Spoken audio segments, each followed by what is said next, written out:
wastewater. To discuss all the challenges we face together and how we can do this together, we have with us today a panel of water experts. So we will definitely discuss a lot of water technologies here. But I think for the first part of our panel, let's start with Dr. Nappier and Professor Avisar, and they will share with us presentations about the bigger picture, the challenges and some issues. We'll ask questions and move on from there. So thank you so much, Dr. Nappier. Thank you. So thank you so much to the Embassy of Israel for the invitation to participate today. I am so excited to be joining you here today to talk about the National Water Reuse Action Plan, or as we call it, the RAP. So risks to water supplies in the United States prompt new and more integrated solutions to managing water supplies and quality. In the United States, only a small percentage of water is reused, with more than 300 billion gallons per day being discharged from sources such as municipal wastewater through treated effluent, agricultural runoff, industrial processed water, and stormwater. Roughly 280 billion gallons per day are estimated to be available potentially for reuse. So in the United States, there's this clear potential to advance water reuse practices, and this action plan seeks to reduce barriers and challenges currently associated with accessing water reuse as a management tool. So the RAP was launched on February of 2020 with federal, state, tribal, local, and private sector partners. This is not an EPA plan. This is really a dynamic water sector initiative. This collaborative is currently comprised of more than 100 different organizations across the water sector to build technical, financial, scientific, and organizational capacity to spur and advance the implementation of water reuse. The plan itself features 41 specific actions grouped across 11 different strategic themes, which I'll show you in a minute. And each action has a set of milestones with target completion dates that outline steps to implementation. The actions are led by 30 different organizations and are supported by those nearly 100 collaborating partners. So when we released the action plan, we also released the RAP online platform, which was built with the guiding principles of transparency, accountability, and collaboration in mind. It serves as a repository for proposed, active, and completed actions. So each action on the platform is presented with information on the leaders and partners, background, and implementation milestones that clearly outline those specific steps for an action's completion. The contact information for the different action leaders and partners is also provided on the online platform to help information sharing and for future collaboration opportunities. And we do update this online platform weekly to reflect updates from the action teams. The RAP features 11 different strategic themes outlined here. When we designed the RAP, we knew that we needed to take a holistic approach to how we advance the consideration of water reuse. And all of these components need to happen together. So the themes here address things like regulatory barriers, they facilitate financial support, advancing the technology, and promoting leadership and collaboration. And so I'm now going to just delve into a few specific actions under a few of the themes that are in bold, and I thought that these might be of most of interest to the group. So the first is facilitating U.S.-Israel collaborations on technology, science, and policy of water reuse. So this first action is under the international collaboration theme and is between U.S. and Israel's Ministry of Environmental Protection. EPA and Israel's Ministry of Environmental Protection renewed their MOU in 2018 to promote bilateral cooperation on environmental issues. And this action forms and strengthens partnerships and promotes international science, technology, and policy information exchanges. Currently, the action team is planning for a spring virtual visit to Israel.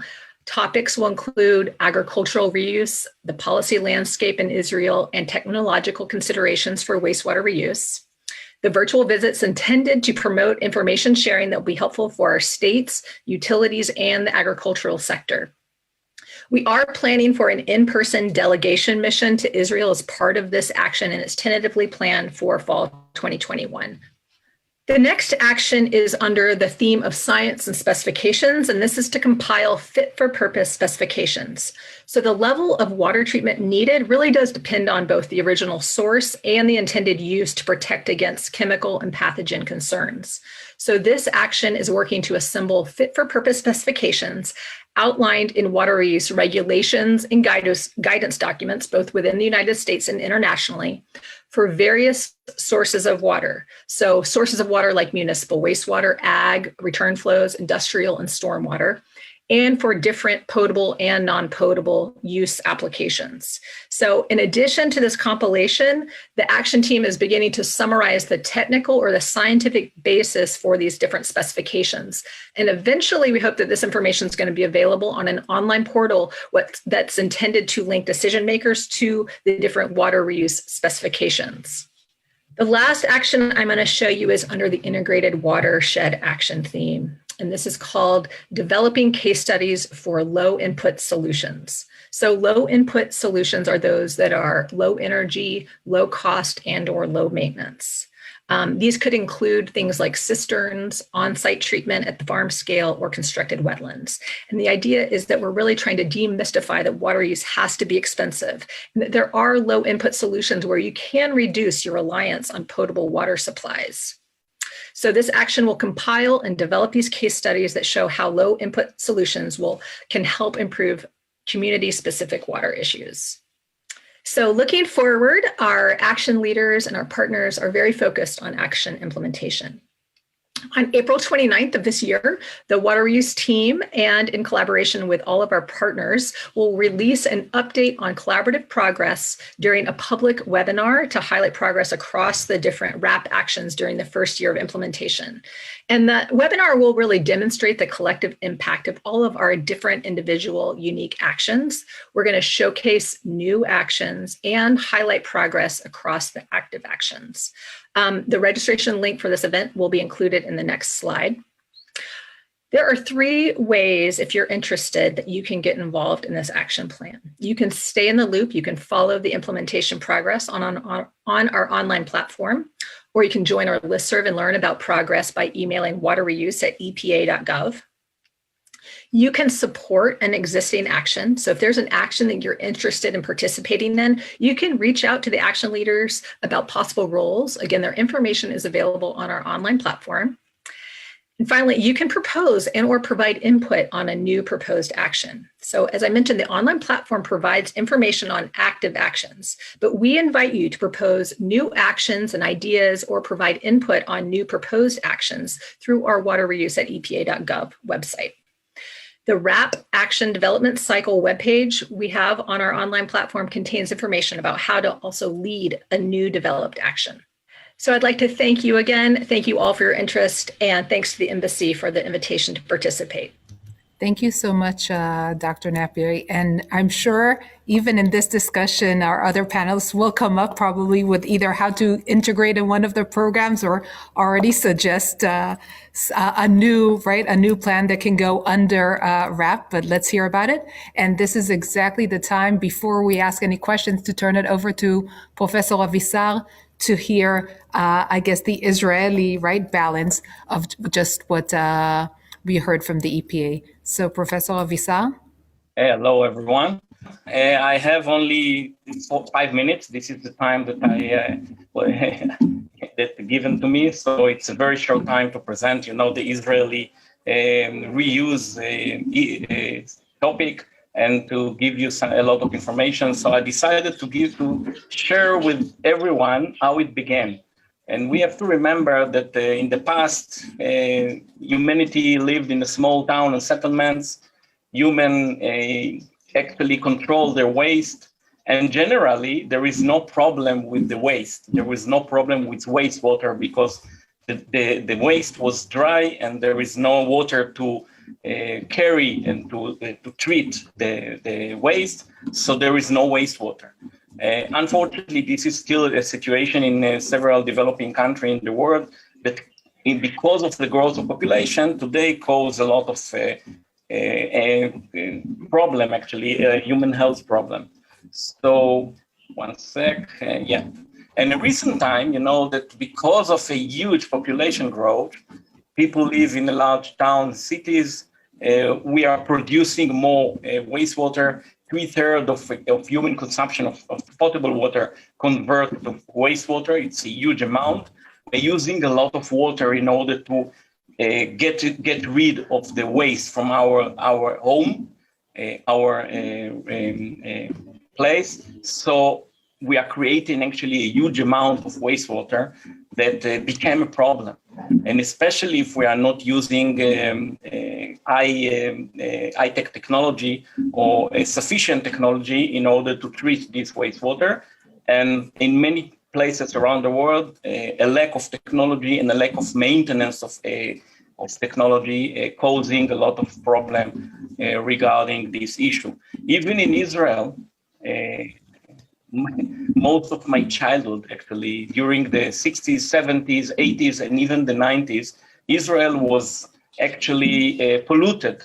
Most of the aquatic environment in Israel was highly polluted with wastewater all over, the domestic wastewater, industrial wastewater, and agricultural wastewater, really discharged to any stream, river. We have one lake, but a lot of stream and rivers became the main carriers of wastewater, raw wastewater, and low quality effluent, and became highly polluted. So Israel was really, from this point of view, it was a third world country. We had a huge problem. Additionally, we polluted our groundwater as well. So the agriculture sector, which is still and was more before, was the major sector consuming fresh water, actually suffer from lack of fresh water due to series of droughts and dry seasons, and we had a problem with two main issues. One is most of our country polluted with sewage, with wastewater, and agriculture demands most of our fresh water and a lot of fresh water. On 93, Rabin government took responsibility and actually decided to solve this severe national problem, I can say, and they established what's called the National Wastewater Authority. And this National Wastewater Authority actually encouraged municipalities, many kind of connected amongst regions, to build best available technology wastewater treatment plant. And this best available wastewater treatment plant, by high maintenance, by collecting the wastewater from all the cities and all the settlements, by treating in the best way and creating high quality effluent, actually deal with the biggest enemy which severely polluted our environment. And by this, we had two huge achievements. One, we control the pollution. The main source of pollution in the Israeli environment, it's not only environment, it's mostly the aquatic environment. It's the river, the stream, even our lake in the Sea of the Galil, the Kinneret, and a lot of groundwater was severely polluted and damaged by this pollution, was stopped. Actually, the improvement, it was a dramatic stage in Israeli history with environmental point of view. And from this point, the situation became better and better, and expert companies became responsible for the maintenance of these facilities, and the situation became even better because they have an interest to produce high-quality effluent for other uses, to sell this water to the government, to the country, and the situation became even better. So by this, we obtained an additional independent water resource, the effluent, the high quality effluent, and mainly for agricultural reuse. And today, Israel is the worldwide leader in using high quality effluent for agricultural irrigation, as a reuse. And this is a fantastic issue because almost 90% of the reclaimed water or reclaimed effluent goes to the agriculture for direct and indirect irrigation. And this is save a lot of fresh water, and this is save the Israeli aquatic system. So we achieved two main achievements, and this was the beginning, actually, of the environmental revolution in Israel. And we have to consider one fact. Israel, as I said before, is the worldwide leader in reused effluent in agriculture.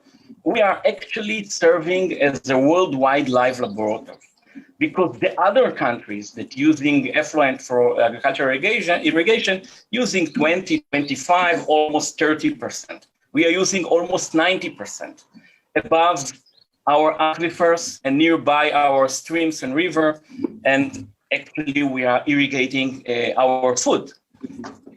So this is a kind of a laboratory that all the world experts looking in Israel and say, well, let's see what's going to happen there. Let's see the situation there. Let's see which type of solution they are going to give. And this is make the water scientists in Israel kindly important from this point of view, because we have to show the solutions. We have to show the data. We have to check the quality of the effluent. We have to go and follow upon any kind of irrigation, direct reuse, indirect reuse. Indirect meaning that we are using the effluent as it is for irrigation. Indirect meaning that we are using before any kind of a treatment, could be artificial recharge to groundwater and then pumping back, could be any type of a filter that we are using in order to improve, to polish the quality, the effluent, the high quality effluent. But there is question to be considered that we are the scientists, we are living in this live laboratory. We have to ask ourselves, first, what is the quality of the wastewater effluent? So this is efficient, this is enough for reuse or for direct reuse. This is enough and safe for irrigate this water in our food, actually, all over the country, nearby aquifers, nearby rivers and streams.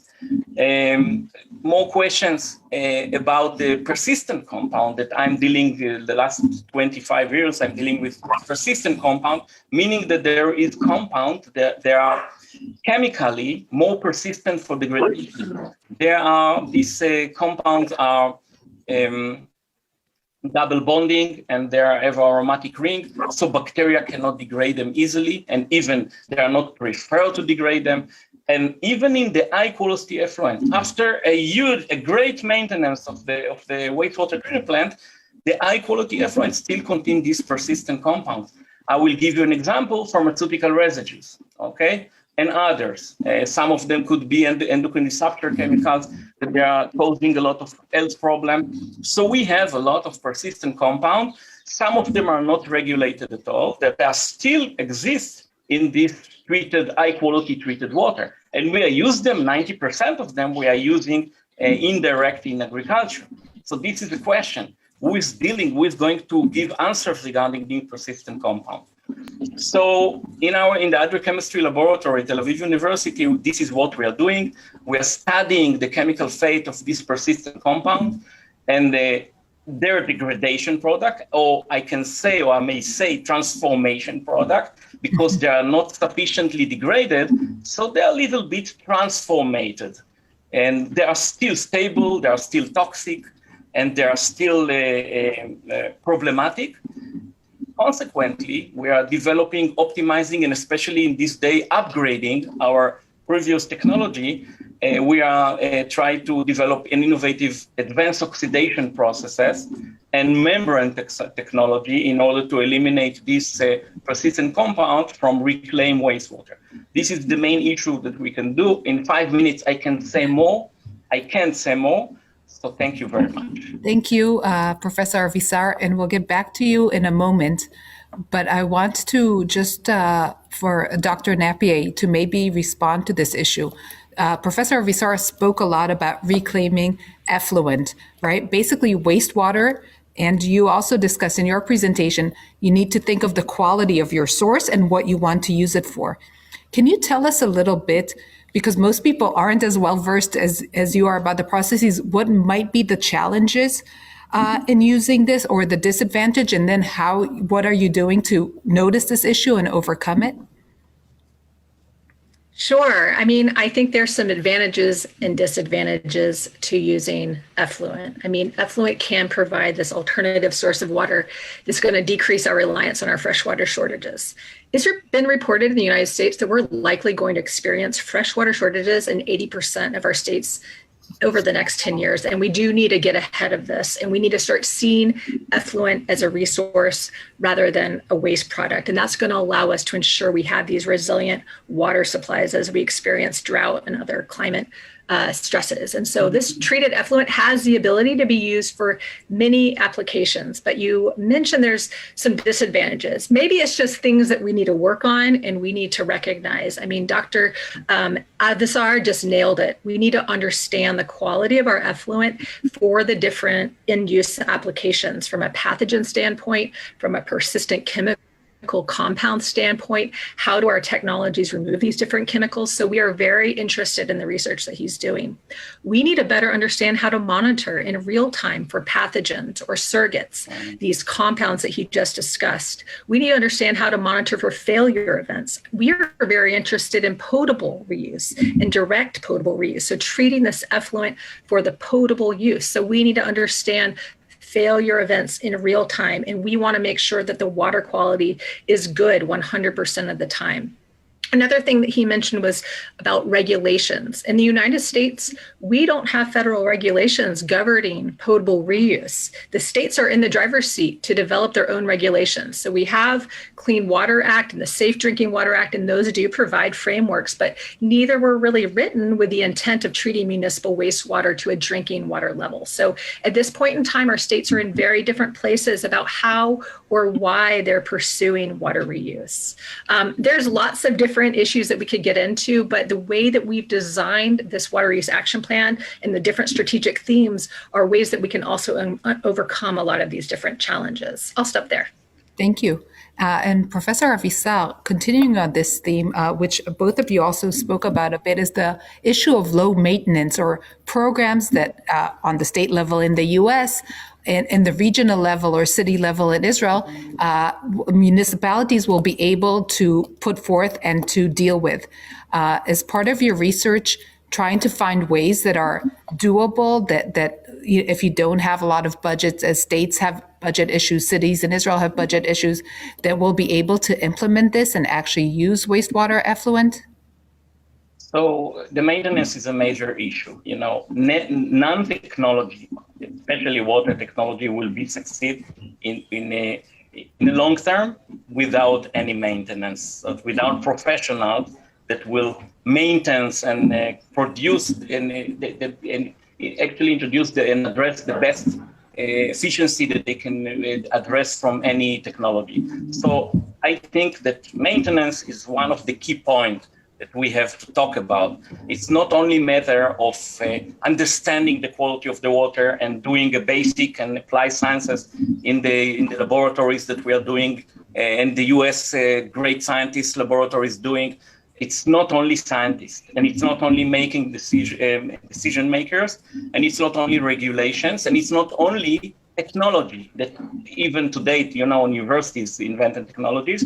There is many companies. We'll hear later with Eytan and Oded about companies, about technology. There is a lot of technology around, but if the technology are not getting the right maintenance and the collaboration from a municipality, from and a professional people, from local or other companies or foreign companies will manage this, we will never get any clean environment, and we'll never get any high quality product that we can safely use in any kind of irrigation, any kind, reuse water, reclaim water, using for many type of uses. In Israel, we use mostly in agricultural irrigation, but in United States, in Australia, and even in Europe, even in Israel, in several places, we are using in artificial recharge groundwater.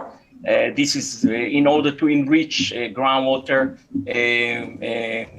to do mounding, to block seawater intrusion for many type of uses, and even for river and stream rehabilitation.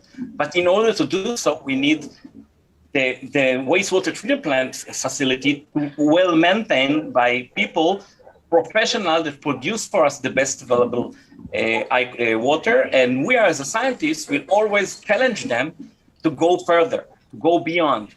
It's not enough. We find this, and this, even it's not regulated, many type of pollutants that we don't want to eat and to drink in our food and in other water. So please use the next generation of technology. And on that note, can I turn to you, Mr. Distel, before your presentation, can you also just refer back to these things a little bit, the fact that so many players need to work together in order to make this work and make this sustainable and make it doable, and some of your experience about this holistic approach and the technology involved in it? Yes, definitely. Thank you, Tammy, and happy Water Day to everybody. And I'm really excited, and I think Dr. Nappier just raised this flag of reuse revolution. And I think she had mentioned all the right blocks in this construction program. But I do want to emphasize the fact that beside the technology and the legal part, it has to do a lot with a cultural change. And I would like to highlight that the fact that basically in Israel, as Professor Avisar mentioned, we started many years ago with this reuse concept, basically somewhere in the 60s, on small scale, and then gradually it became what it is today, the 90% reuse numbers. But in the mindset of people, it was a slow, not easy process. And I think it is important to understand what you are targeting and what the difficulties ahead of you. So it is the issue of technology and maintenance and financial resources and all of this. But I would put my finger on this cultural challenge that probably you're already seeing on your daily experience. But it's something that needs to be addressed very patiently, but with a lot of energy to inspire the entire ecosystem that this is the right vision. Thank you.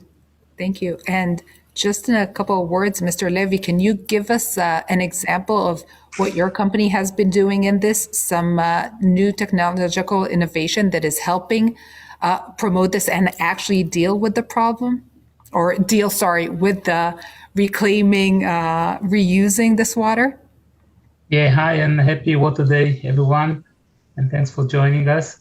I'm going to present a few technologies in the presentation in a few minutes, but generally, I think it starts with preventing certain pollutants to reach into the wastewater, preventing it in source. And then it's the selection of the right treatment technology that can address the challenges required to reach reused effluent quality. Then it goes to instrumentation to monitor and to measure the quality. And maybe the last thing is remote control, the ability to see all the parameters remotely from a central control room and to analyze and to be able to take actions remotely by shutting a valve or adjusting a pump or so on. And all this has to come also, as Professor Avisar mentioned, in a very reliable, easy to maintain product. Otherwise, if it requires a lot of maintenance, it will never work. So it has to be reliable. And I think that's what I'm going to present in my presentation in a few minutes. So thank you. And so I guess it's a good, I love how the way this flows, right? A bit like water. I had to. So in this, let's go to the presentations. Oded, can you start? And then we'll go to Eytan Levy's.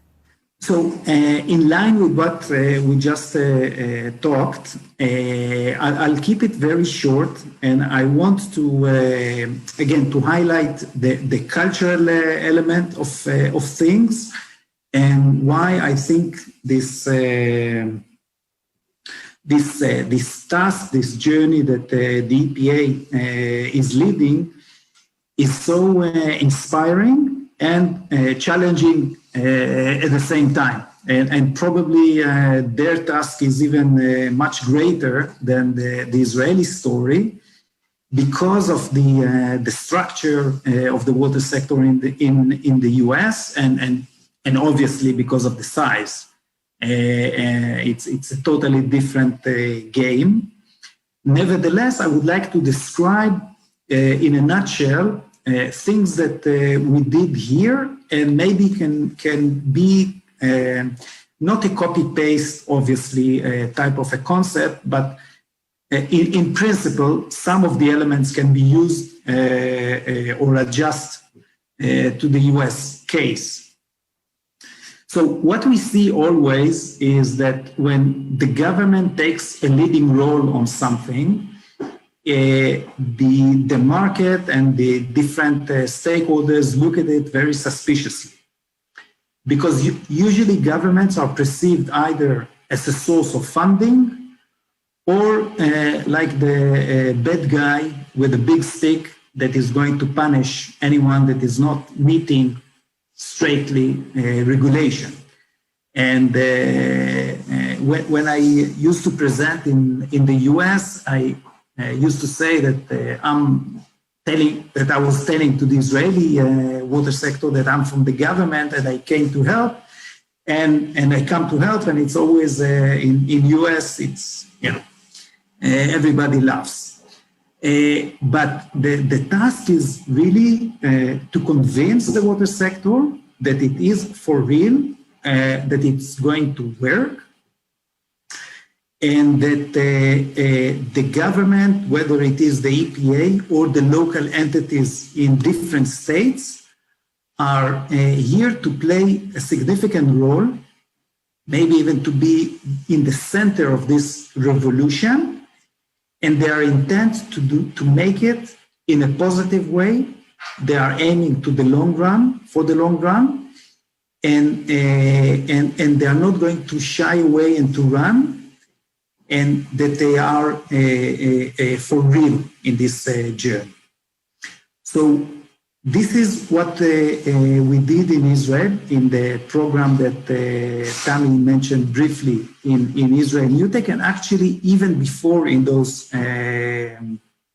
structural organizations that Professor Avisar has mentioned.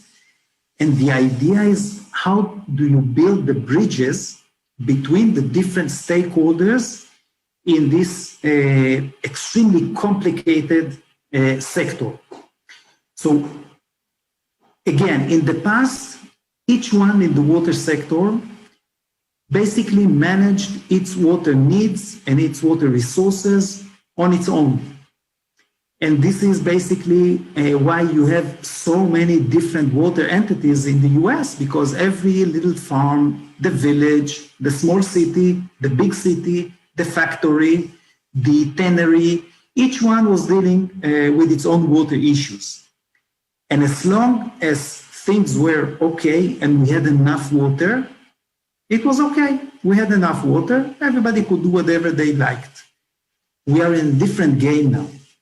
And I think more and more people understand that with climate change, with all those issues, therefore, we have to manage water in a much smarter way compared to what we did before.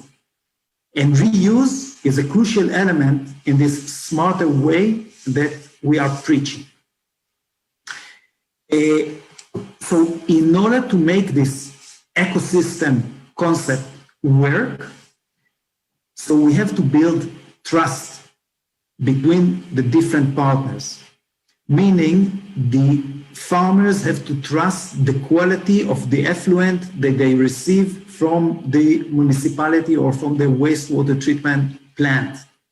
And the customers have to trust the products, the agricultural products that they receive from the farmer, that it is healthy and good, and they can rely on it and not be suspicious on what happened, what kind of effluent, whether they're going to have health issues down the road, and on and on and on. Second important issue is what I call ego engineering. And this is about the ability to lower the desire, which is very common between individuals and definitely organizations and ministers and on and on and on, and being able to work in a holistic structure, in a multidisciplinary approach, as we say here. Another point is what we called open club, meaning everybody's invited. Students and investors and just people that are interested, and obviously companies and startups and everybody can join in, everybody can have a say. And the fact that it is for the long run, we're not hoping to achieve something just, in a few months. It is a long plan for the long run. It's going to take years, especially in the US, but it is important that the policymakers will show that they are determined, that they are committed to this issue. And the last one is to understand that there's no silver bullet. We cannot just do one thing and solve everything. It's a bundle of a lot of small steps that eventually going to create the big shift, the big change that we're hoping to get.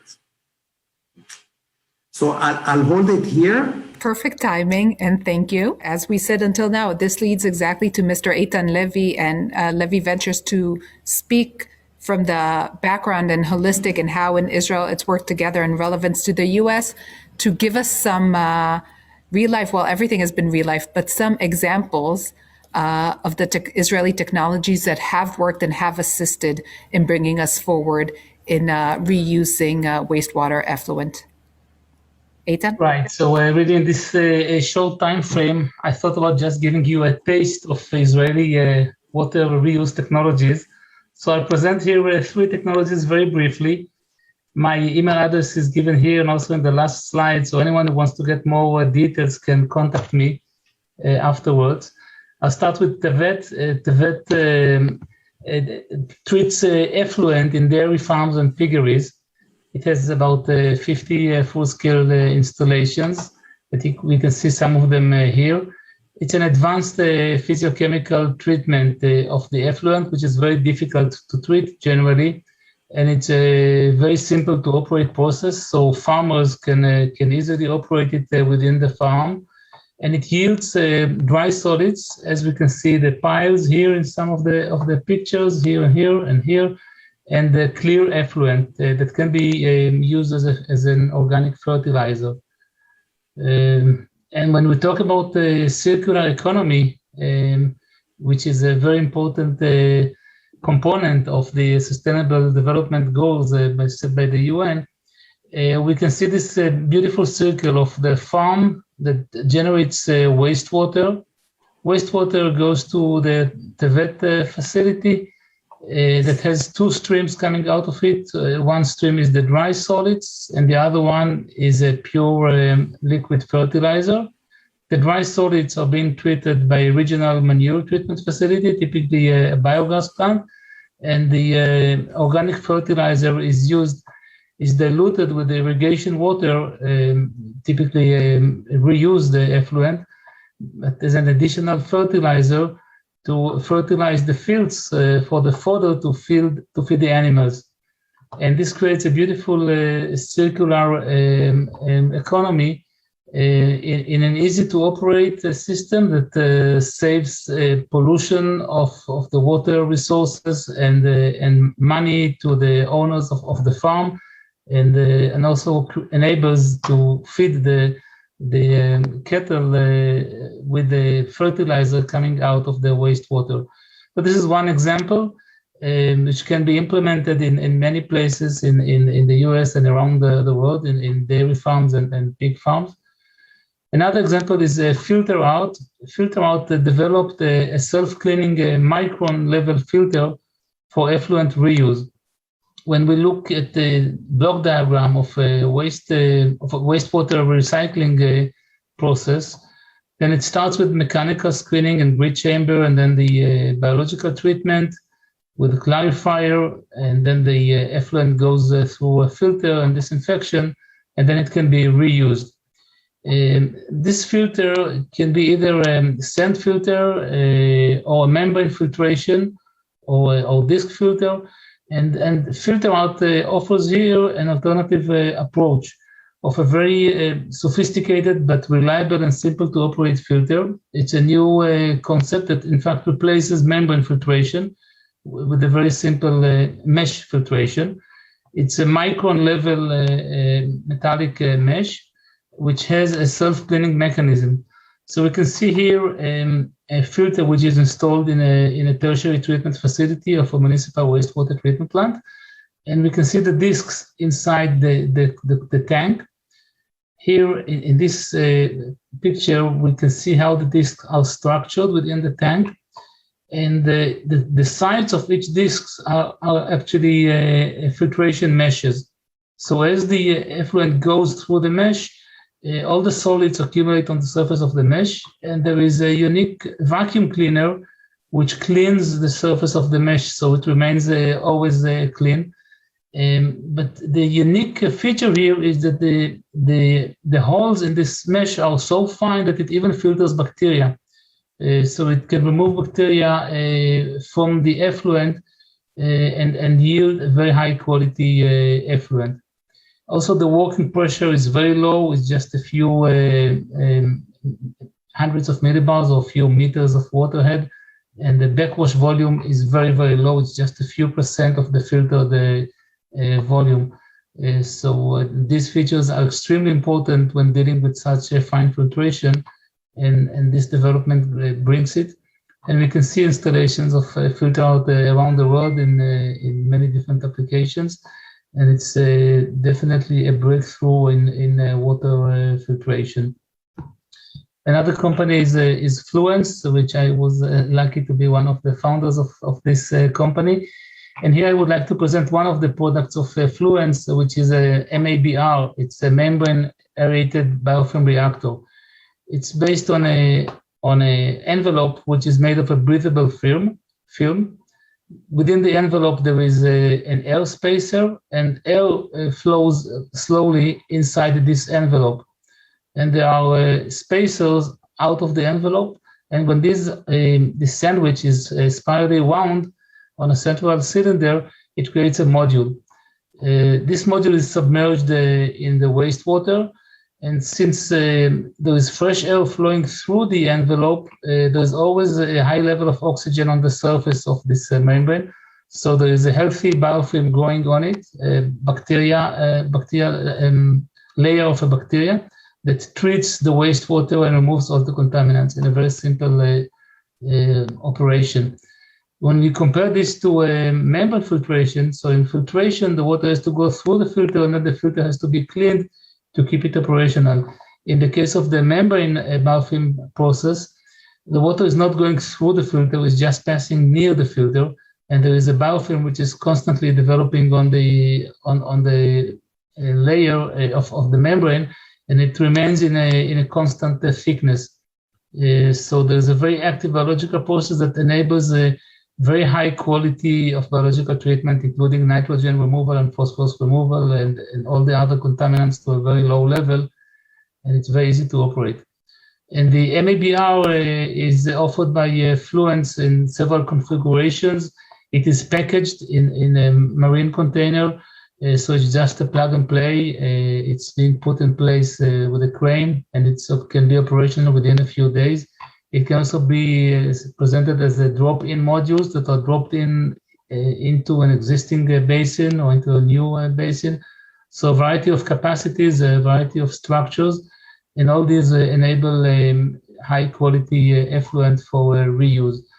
So as I said, it's just a quick taste of some Israeli technologies. There are about 300 water technology companies in Israel. There are many companies that require some help in order to go international and to penetrate into international markets. And I'm trying to help some of those companies. I'm not involved in all of them, but there is a great potential for Israeli companies to make a breakthrough around the world. And I invite any participant that wants to get involved in the Israeli water technology to do it, to contact me or anyone else, and we'll be happy to cooperate. Thank you. Thank you so much. And Eytan, just stay unmuted because I want to ask a quick question from each of our 4 panelists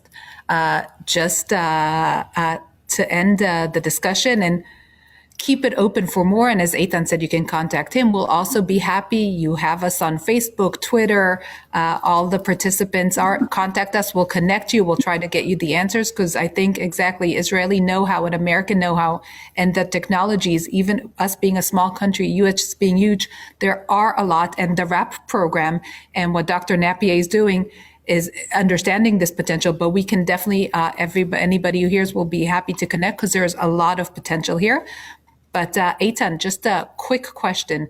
If we had to collaborate today, do something today, US, Israel, what field or what technology would be the first one out of many that you would start promoting or, would be relevant for this cooperation?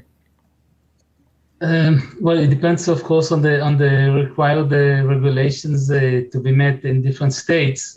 But for example, I'm aware that there are regulations in California and Texas that requiring dairy farms to treat the effluent in order to prevent damage to the water resources. So this is an example to implement the Vetit technologies in those dairy farms. And also the decentralized water reuse facilities that are offered by Effluent can be used to small villages or small settlements. Generally, I would recommend to move more and more towards decentralized wastewater treatment rather than centralized. It has many advantages. It enables local reuse instead of pumping the water miles away, treating them, and maybe pumping back in order to reuse it locally. Wastewater can be treated locally and then reused, and it saves a lot. And if this is being done in a high quality treatment process, the effluent can be of high quality and enable reuse. So it's good for everyone. Thank you. Thank you very much. And Oded Distel, from your vast experience in approaching this, we work together in India and your work in the US and in Israel. How would you build on that if we had to do a project tomorrow? Where would you concentrate? Tammy, with your permission, I will not pick on a specific technology, but I do want to take an example of something that we did here in Israel. Better. Okay, so usually what happens is that at the end of the day, you would have somebody, a chief engineer, that is sitting in a committee that has to be very courageous in order to say, okay, I'm picking this new technology and I'm willing to let it in. I open the door for that, which is usually a very tough decision. Regularly, what they would say, I stick to what I know, what is common in the market. Don't come with those new type of technologies. I want to be on the safe side.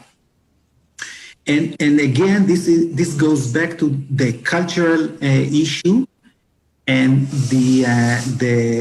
this guy or this committee feel that they are part of a larger revolution, that they are not alone, that if something goes wrong, they are not to be, their head is not going to be chopped off. And by that, we are able to open the market and let a lot of new technologies come in. Obviously, it has to be done very carefully in order not to risk any health or environmental issues. But the message is that things can be done and to open up the door.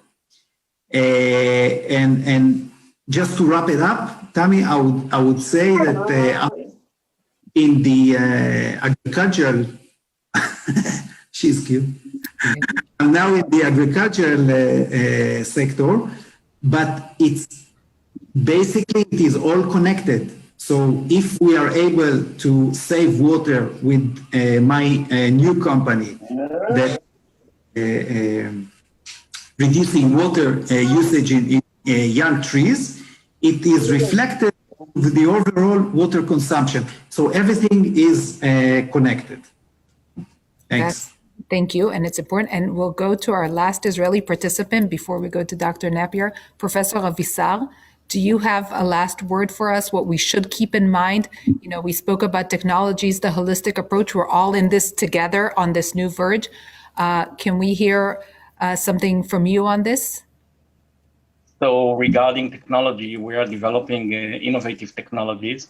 And the last 7 years, I'm working intensively on hospital wastewater. Surprisingly and disappointingly, we found out that most of the the hospitals around the world are not pre-treated before we charge the wastewater to the nearby domestic wastewater treatment plant, if there is. So there is specific, I talk about persistent compound. There is several persistent compounds that bother me a lot in hospital wastewater. So we focus actually in oncology buildings, dealing with chemotherapeutic drugs. Chemotherapeutic drugs are the most toxic compounds people ever develop in order to kill human cells. And it's really goes down to the wastewater treatment plant and stay in the high quality effluent as a persistent compound. So we develop a machine that can be connected to the oncology building. Today, most of the hospitals are a campus-like structure. They are not a big, huge hospital. They are structure-like, so there is a building for each unit, and we can work only with the oncology building, divert the wastewater from this building to our machine, to our system. And these systems, it's an upgraded hybrid advanced oxidation process. We believe in destructive process rather than membrane. So we are destruct this molecule, try to mineralize this molecule in order to get rid from this toxic molecule around. So what bothers me is the specific parts of the what's called industrial, human activity, industrial wastewater, hospital wastewater that are still contributing a high toxic persistent compound to the environment that are definitely not counted by the biological treatment in the best available wastewater treatment plant, and we found them in high quality effluent. So my main mission is to get rid from toxic compounds in high quality wastewater, high quality treated wastewater. Thank you so much, and thank you everyone for this evening, and cheers with water. Cheers to that.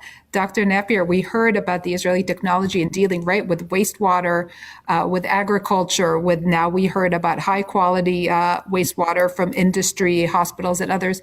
Can you just tie it in all for us back to WRAP and the American issue? And just also, yes. Why should everybody be concerned and be part of this, even though some states here seem to be, have a lot of water, perhaps they think they don't have water issues or don't have them yet. So can you just tie it in for us, please? Sure, absolutely. Well, I just want to start because I love Oded's quote, the energy to inspire an entire ecosystem. I think that really gets at the heart of it. We are at a place where we need to start thinking about how we can have reuse within all of our states. We want reuse to be unremarkable, always safe, easy to access, available to all of our communities from a financial standpoint.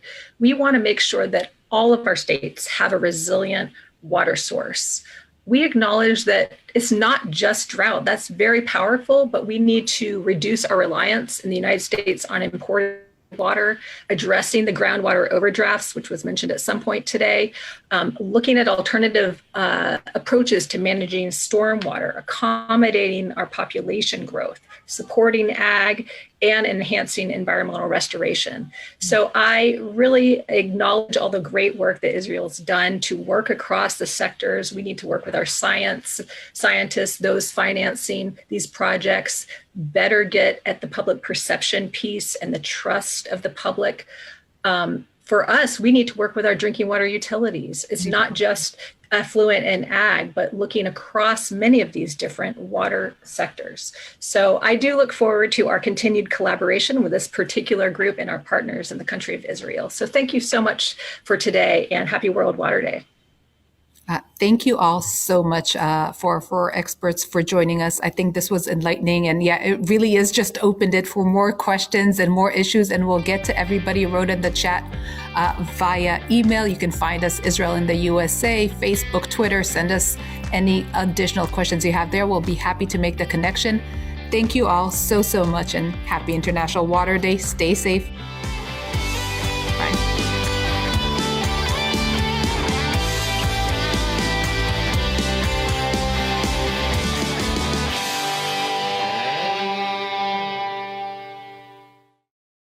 We would be pleased to send a complimentary DVD of this program to anyone who wishes to support JBS with a tax-deductible gift of $36, double chai or more.